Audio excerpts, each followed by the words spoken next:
Welcome back to the Get Unstuck and On Target podcast. I'm Mike O'Neill with Bench Builders, and we are business coaches with an HR background who love helping owners grow their business because they've solved their tough planning, process, and people problems. In this podcast, we're talking with experts to get their insights on ways to help you or your business get unstuck. Joining me today is Jeff Beacham. Jeff is the founder of Authentica Resourcing, an executive search firm based in Birmingham, England. Today, we're going to peek behind the curtain of executive search.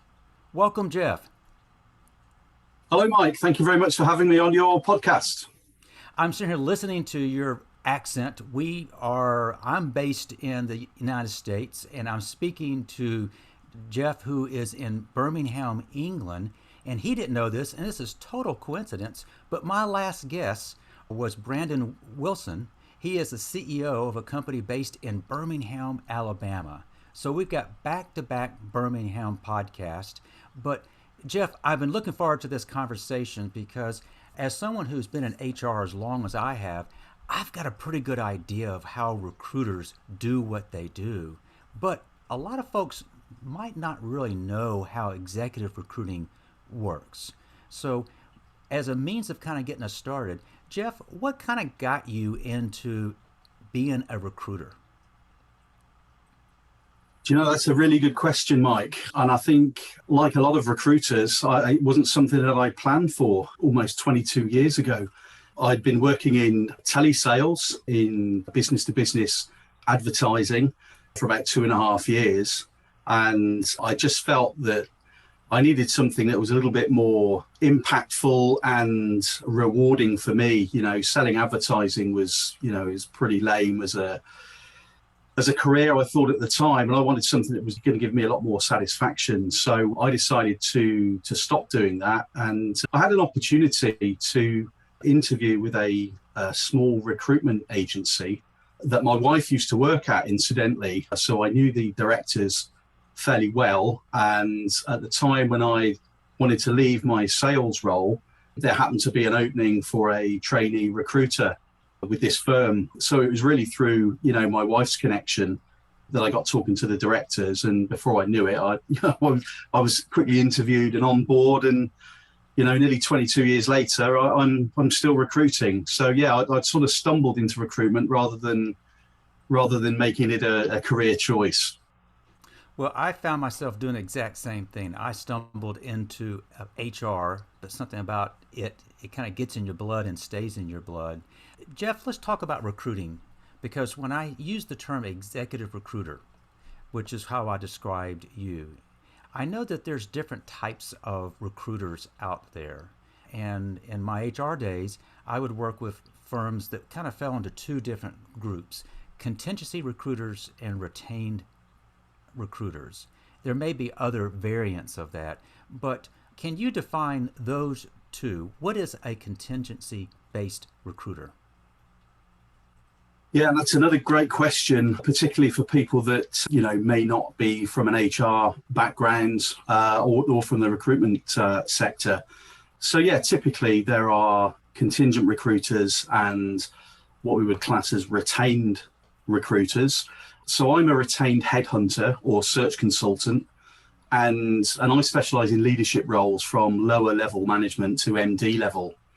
So with retained, we're working on an exclusive basis. The client only works with me for the duration of that assignment, but we're talking about contingent here for the moment. So when a company has a hiring need, the contingent model is where the hiring company or organization would utilize, more than one recruiter to fulfill that particular vacancy. So they might put it out to 2 recruiters. It might be 4, 6, 8, 10, and the recruiters would work on that role all at the same time, well, pretty much on a no-win, no-fee basis. So it's typically, first past the post, and whoever presents the candidate that subsequently gets offered the role, that's the recruiter that would then bill the client for placing that person within the business. So, it's It's quite a speedy method of recruiting. And I actually spent the first 11 to 12 years of my recruitment career within the contingent arena before then moving into retained recruitment.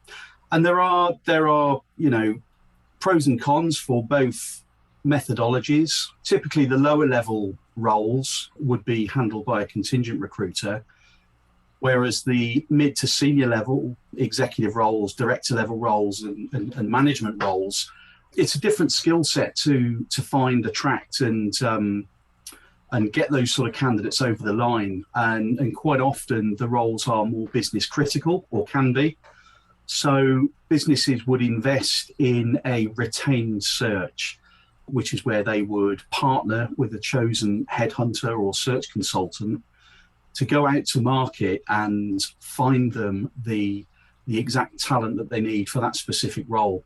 And quite often, for example, if it's a managing director or an operations director, sales director, any of those senior level roles within an organization, there is really no room for error. So the organizations would partner with a headhunter that has experience within that market. My market is manufacturing and engineering with some capital equipment, but the methodology is different. With a contingent recruiter, those sort of organizations would typically utilize job boards, online databases, and online advertising to generate candidates, whereas a headhunter or a retained search consultant would utilize their own network that's been typically built up over many, many years, and a direct approach to named individuals within specific market sectors and sometimes competitor businesses. So there's a lot of market mapping and candidate identification in a retained search. So it really is you sort of look under all the stones. What we're trying to do is to identify the best possible talent for the client, as opposed to with the contingent model, sometimes you end up with the best available talent, because typically the candidates that would come via a contingent approach would be people that are actively on the job market, responding to job adverts or putting their CV on lots of different databases. And you can get some really good candidates through that method. But typically, the best candidates are usually already in work, and you have to go out and identify them and then, almost persuade them to consider whatever it is, the opportunity that you've got with your client. So they're two very, very separate models. One works on a no-win, no-fin basis, and the retained search is some of the money up front and then some stage payments throughout the duration of that assignment. We kind of described this segment as a peek behind the curtain. And so we're going to do a little bit more peeking here behind the retained search curtain. You point out something that was very interesting, Jeff, and that is if a company engages you, you already have shared that the niche or niches that you tend to focus on are manufacturing, engineering, automation, and that if they engage you, they're tapping into your vast network of relationships that you've built over 2+ decades. And the thing that you said is that you may be presenting a candidate that may actually not be actively on the market. And when you are presenting a candidate who was not actively on the market, it would seem to me that you would need to know your client very well to describe not only the opportunity, but the company that you're recruiting for. Is that for them to even consider what you're describing, they've got to learn through you about that. Is that a pretty accurate description of how you would start a conversation with someone about an opportunity that you've been hired to go fill? Yes, it is. And you're right. There's a lot of trust that has to be built up, first of all, for an organization to part with some of the fee up front. Mm-hmm. So, they've got to be really sure that the consultant that they partner with not only has been in the industry for long enough to know what a good candidate looks like, but they also need to have, good insights as to, what the market value is of a certain individual, the current trends and what's happening in the market. But also the consultant has to get under the skin of the client, because to convince a candidate who's, working permanently for another organization, and it's usually, well looked after, paid well, they may be on a progression path already with the current business, and they may well have, some very long tenure within that business. So they're going to need a fairly compelling proposition to consider, moving to another business. So my role as a retained headhunter or search consultant is to understand the client's business, not just the remit that we're recruiting for, but the culture of that business. And culture is something that a lot of companies talk about these days, but some, they just pay lip service to culture. But, when it comes to finding top talent and headhunting people away from an existing role, it's really crucial to get the personality fit right for the client company in the candidate, and then identify, what sort of drivers and motivators the candidate have. What are they looking for, or what would they consider to be a good move away from what they're used to. So, getting that match of company culture versus how that individual likes to operate, what they expect from a business, how they like to be managed, as well as all the usual things like comps and bends. There's a lot more detail of really intrinsic information that needs to be considered on both sides, whereas the contingent model can sometimes be, because it's a very speedy solution generally and can be candidate driven, it can miss the point a little bit. So, when clients are looking to hire mid to senior level people within the organization, it's almost like a one chance to get it right. So the culture aspect of it and getting the right fit for that individual you're trying to pull out of another business really is key. And, you generally have a much better chance of getting that right through having done this sort of process many, many times before and developed an acute sense of what makes a good fit, So yeah, I think that explains it. Jeff, we're recording this on the last day of August, and if you just step back and just look at world events, it's a pretty scary time for many. And for you to go and identify a candidate for your client and give that client an accurate read of who the client is, the opportunity it might be, that in of itself can be hard. But in today's climate, is it even harder because of just the uncertainty in the world right now? Are these senior leaders that you are talking to as candidates, is there more reluctance for them to make a move because of how topsy-turvy things are nowadays? Yeah, that's another great question, Mike, and something that really resonates with me, because one of the real senior searches I conducted last year was for a managing director, and one of the concerns that the client organization had at the time before going out to search was, with COVID, on the rise and, lockdowns in place, would it be the right time to go to market? They had some real concerns over whether candidates would be, ready to move in those circumstances. There was so much uncertainty. This was before the vaccines were rolled out, of course. So, nobody knew quite how long it was going to take for us to get to where we are today. We're still not through the woods yet with COVID, but last year it was even worse. So there was a lot of doubt in quite a few clients' minds, actually, as to whether the timing was right. But, individual business circumstances will dictate whether, they hire now or whether they shelve that and hire in 3 to 6 months' time. Luckily, there was an interim in place from within the business with this particular role, so it wasn't so much of a burning platform. But what I found was, through the duration of the search, was that most of the senior level candidates that I was headhunting and talking to for the right opportunity, COVID wasn't really a factor. It was more about, well, what would this opportunity offer me? Does it match, where I might need to take my career moving forward? Does it match my circumstances right now?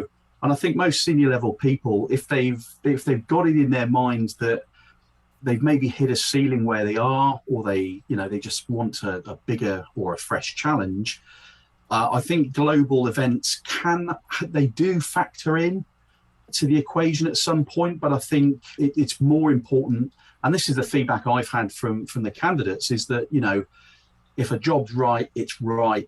Sometimes the timing's never right. So do you wait, or do you, grasp that opportunity that's going to get you to the next level, or get you, increased responsibility? So in my experience over the last sort of 12 months, I don't think certainly COVID has had as much of an impact on candidates being headhunted out of businesses, because generally they've either got a reason to look for a move or not, and it depends on how compelling the opportunity is.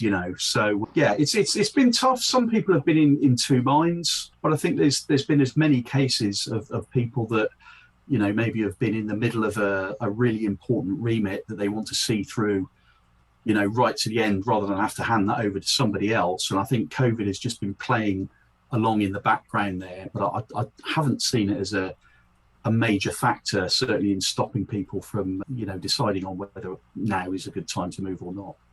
That's very interesting to hear. Jeff, as I'm listening to you, one of the words that kind of comes to my mind is trust. And that is, for a company to engage you, they're paying you at least a portion of your fee up front, which requires considerable trust. When you're reaching out on behalf of that client to candidates, you have to establish a sense of trust with those candidates. And almost going hand in hand is the idea of authenticity. How important is authenticity to this process? Well, I think it's absolutely intrinsic. I mean, okay, I called my business Authentica Resourcing. I was looking for something that was going to be something a little bit different, but also played to my own values. And, I think authenticity, whether you're a client or a candidate, it's really key that you understand and get to know and trust the recruiter that's, either got your career or your next hire in their hands. So authenticity for me is everything. It's the foundation on everything else that my business stands for. And as an individual, I show up as me every day, not how someone else would have me be, or I don't attempt to be a clone of someone else. I'm happy in my own skin, and I've got strong self-belief. And authenticity really does make it easier to build up a level of trust with a senior level client and senior level candidates, because pretentious people get found out very quickly. I've known some, I've worked with some. We all know these types of people.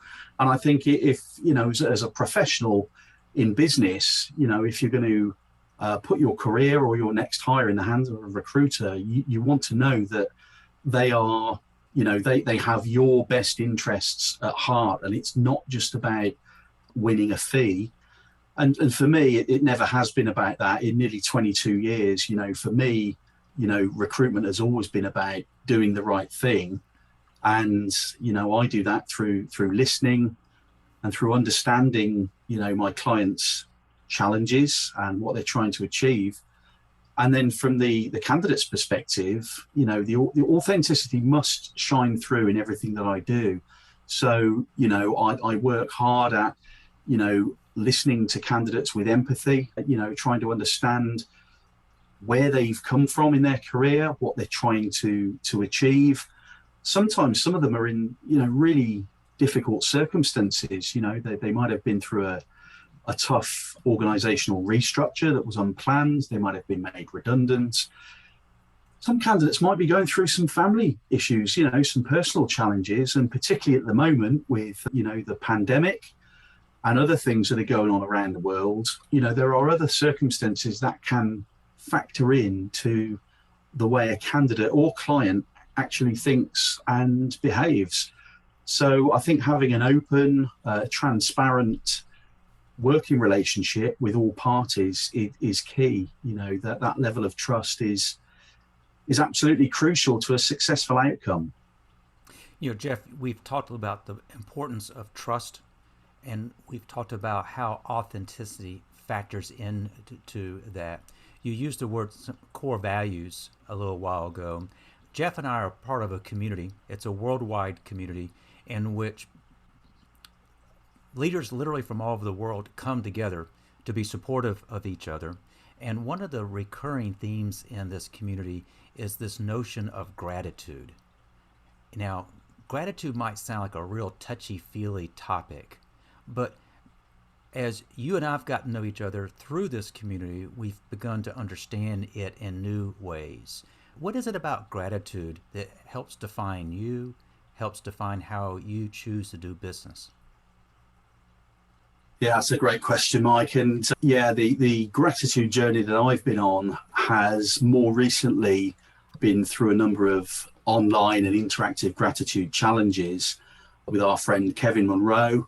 But it's something that I've been looking at over the last 5 or 6 years, following some personal challenges I'd gone through at the time. And, I just started to look at life, really with a different lens. And I guess this happens to most people as they get a little bit older. You start to look at what's important in life. And, we're not here for very long, are we? So we have to, make the most of the time that's given to us and try and prioritize things that are going to be meaningful, they're going to add value to us and the people around us. So from a business point of view, with authentic resourcing, I do start every day with a pause to think about what I'm grateful for, in business and in life in general, because what I find is that it sets me up for a positive day. When in business we have challenges, whatever those may be, whether they're a minor challenge or a catastrophe, sometimes it's easy to focus on the negative element of the situation. But by having gratitude and expressing gratitude for the good things that we have and the things that make us happy and that we're fortunate to have, generally for me, puts me in a real positive frame of mind straight from the off. And, almost gives me a bit of a safety net during the day, because inevitably there are going to be some challenges. Most people have different challenges throughout the working day. And, with gratitude, I can sort of get by and get through a really challenging day, just having those thoughts in the back of my mind that there are so many things in my life and in my business that I'm grateful for. 5, 10, 20 years ago, it was just a case of, well, if things go well, they go well. And if they don't, you're going to have a pretty bad day. But with gratitude on my side, it's almost like looking through a different lens at, each day, really. So it does play a big part in my life, but also in my work. And I suppose from a client and candidate perspective, I'm really grateful that, I get the opportunity to talk to, some really clever individuals, senior leaders, whether they're clients or candidates. Every conversation that I have it's a wonderful opportunity for me to learn more about how these leaders actually do what they do. How have they developed and progressed? How are they adding value to their organizations? And it gives me the opportunity to learn more about the market, my chosen sectors that I recruit for. And, every conversation it's also part of a life learning experience, and I've also built up some very, very strong friendships with clients and candidates over the years at the same time as building my network. So, there's just so many things to be grateful for, within a normal business day. Yeah, I really appreciate you sharing what you just shared. We said that we're going to be peeking behind the curtain. What we're seeing is what kind of drives you. You mentioned that by starting your day with that mindset, it might help get through that day. In keeping with the theme of this podcast, I know that the nature of your work is one in which you encounter folks who have gotten stuck. Can you share maybe an example where maybe a client or a candidate was stuck, and what did it take to get unstuck? That's interesting. Thanks for putting me on the spot with that one. Yeah, so let's see. I've got a number of examples, I suppose. Take a candidate example. So earlier this year, I was speaking to a candidate who was undecided in which way he wanted to take his career. He'd been on the permanent job market for some time, and due to the pandemic, the right sort of senior level opportunities were few and far between. And this individual had sort of kept himself going for months and months with some ad hoc consultancy work. So he had some money coming in whilst he was, on the permanent job search. But it got to a stage where he was, getting a little bit disheartened by the lack of senior level opportunities. So he was considering whether to, grit his teeth and carry on with that permanent job search, or, maybe should he consider, working for himself on a full-time permanent basis, in business consultancy. So he was stuck. He was at a bit of a crossroads, and this, I have to say, wasn't an individual that was in process for an opportunity I had at the time. There was no, sort of commercial benefit in what I did or suggested to this individual, other than, I'd gotten to know him over a period of time. We, developed a great rapport, and, grew that sort of level of trust. And I really wanted to try and help this individual in his next move, and if I couldn't help him into the ideal permanent role, I wanted to see if I could try and help him out in his decision making. So what I actually did, I did a couple of mentoring sessions with him online, and through the one-to-ones that we had, I utilized, some deep listening and generative listening skills to draw out of this individual, what were the things that meant the most to him. And we sort of discussed the pros and cons of, going back into corporate world in a permanent role, and the advantages of self-employment in a consultancy perspective. So I asked him a whole range of open questions, and the net result was that I drew out of him enough information that he was able to make his decision based on things that he already knew. So providing that space for him to reflect on, where he'd been, what his circumstances were, and what his likes and dislikes were, and then posing a few scenarios to him, he was able to come up with the right decision from within. And that was a really wonderful thing to see. All I did was sort of hold that space for him and coax out, some of the options. And it was a great experience. He was very grateful to me for taking that time to listen and to understand, and just really give him the nudge in the right direction that he may well have taken in a few months' time. I think it just expedited where he was always going to end up, really. So there's one scenario of helping a candidate, get unstuck. I think on the client side, that's a really interesting one, because, if any client is coming to me to headhunt an individual for them, clearly they're stuck, and they're normally stuck for, a number of different reasons. They may need to recruit in a hurry, covertly, because there's some sensitivity around, the hiring need. They might need some additional capability from outside of their organization that they just haven't got within the business.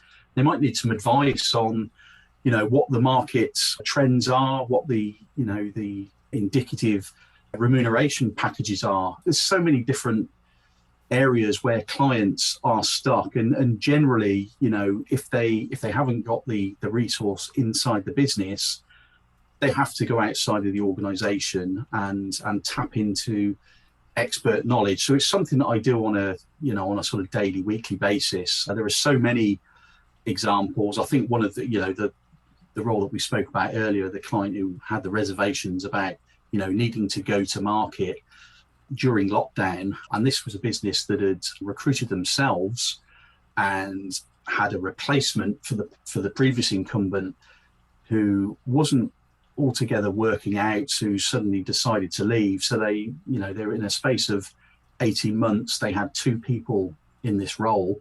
So if they went to market and got it wrong, they would have had a third incumbent within 18 months to 2 years. And then if it went wrong, they were then looking at a fourth incumbent in the same role within a 2-year period. So, this is where my experience of the market came into play, utilizing my network and knowledge of their specific industry and the contacts that I had to bring a very quick search process to a head with an individual that was able to not just hit the ground running, but be able to, look at the team, bring everybody together, and then grow the business as the overall business strategy dictated. So there's always a challenge. There's always a client that's stuck, and it could be every search assignment is a bespoke challenge. So we have to come up with a bespoke solution for each client. So that's what keeps me interested in executive search. They're always business critical and they're always urgent. And the client, need a solution like yesterday, but they need somebody that they can depend on and trust. Jeff, we promised at the outset that what we're going to do is peek behind the curtain of executive recruitment. But what you've allowed us to do is peek behind the curtain to learn a little more about you and how you go about doing what you do. It's very clear to me how that is differentiated from others who do the same thing. I cannot believe we're about out of time, but I want to make sure before we wrap up here, if folks want to reach out to you, what's the best way for them to connect? Thank you, Mike. Yes, via my LinkedIn profile, my individual profile, or the Authentica Resourcing website. On the contact page, there's full details, and they can reach me on www.authenticaresourcing.co.uk. Excellent. We will include both the website, email address, and your LinkedIn profile link in the show notes, so folks can look forward to clicking that and reaching out to you. Jeff, you made the comment about the remarkable people you come in contact with in doing the work that you do. That's one of the biggest things I've enjoyed about hosting a podcast. I get a chance to spend time with folks like you to get a perspective, to learn that really the way headhunting is done in the UK, it's really not that much different than the US, and that we have quickly become, we're all one. And in terms of what kind of ties us together, I just want to say thank you for your availability. I want to thank you for being who you are and how you go about doing business. I appreciate you spending time with us today. Thank you, Mike. I'm very grateful to be a guest on your podcast. It's been an absolute pleasure.